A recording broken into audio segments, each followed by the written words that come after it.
Welcome to another edition of Everyday Health Hacker. I'm Mike Herzing along with this young lady here, Dr. Liza Leal. Hi, everyone. Welcome back. I got caught in mid-sentence. All right, Dr. Leal is Chief Medical Officer right here at Meridian Health Institute in Sugar Land, Texas, where there are lots of mosquitoes and lots of everything. Lots of bugs out here. You know, it's not just the mosquitoes. You also have these gnats that are just swarm in the afternoon of the dawn. And, you know, those types of bites can really hurt and be painful. And a lot of people ask, you know, what can I do to keep away from it and not just use something that has DEET in it because maybe they're allergic or maybe they're just not able to. Now, granted, if you're going out into the Colorado mountains and the Rockies, I do want you to use a DEET spray. We want to try and prevent things like ticks and things like that. Red. But some people are allergic to it and you can't. So there are essential oils that actually work that help to prevent it. We recently went to the beach with our family. So we had, you know, both boys, we had our two grandsons, our granddaughter, and, you know, here's me with my skin so soft, putting it on everybody's ankles because, you know, it can prevent getting the sand mites that can bite you. And Skin So Soft, it's an Avon product, it's been around forever.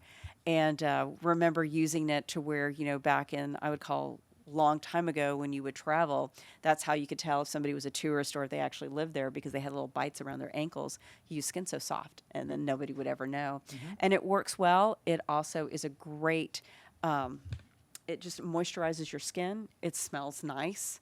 So it's a win-win all the way around. So something to help avoid the mosquitoes besides the citronella plants that you might be planting out in the yard.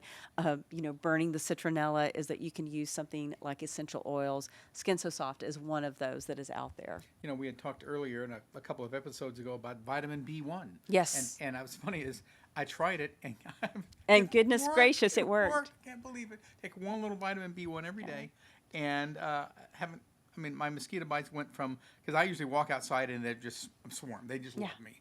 And I'll get one bite when I normally would have gotten 40. Yes. And it's really kind of cool. But I use the Skin So Soft, and it's also a sunscreen mixed into it. Yes. So it works. It's a SPF 30, and it's still pretty good.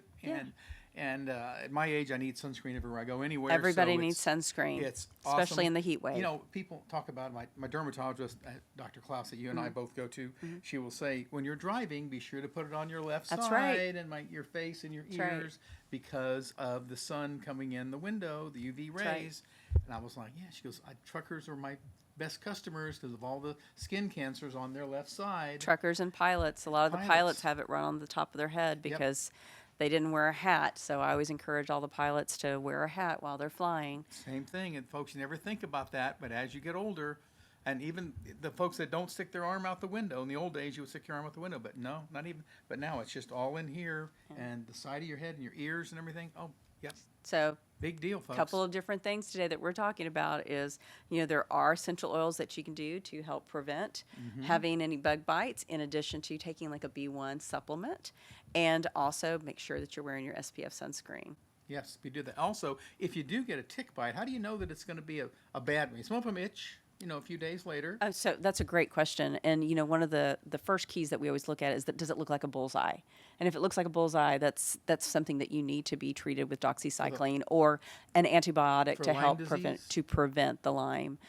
The other part, too, is that when you take off the tick, you know, there's tick mitts. I don't know if people have heard of that. They're these little mitts that will allow you to get off a loose tick, but, you know, you also want to be aware of the one that's embedded, so you have to look at your pets in addition to, you know, all the humans, too. And if it is embedded, you need tweezers and you need to carefully extract it. Right. Lyme can show up many days after and many weeks after. There are different types of treatments, and I always encourage that if there is any suspicion that you could have it, get to your doctor, get tested, and get on antibiotics. Absolutely. Just thought I'd mention that because ticks can be really, really nasty. And, yes, and Texas is starting to have even more. They're just annoying, but ticks, that can be dangerous. All right, folks, if you have any questions, be sure to email us, info@everydayhealthhacker.com, and we'll be sure to answer it. Dr. Leal is awesome about doing that, and please subscribe, and if you like this stuff, be sure to tell your friends. We sure appreciate it. Have a blessed day, and we'll see you next week. See you soon.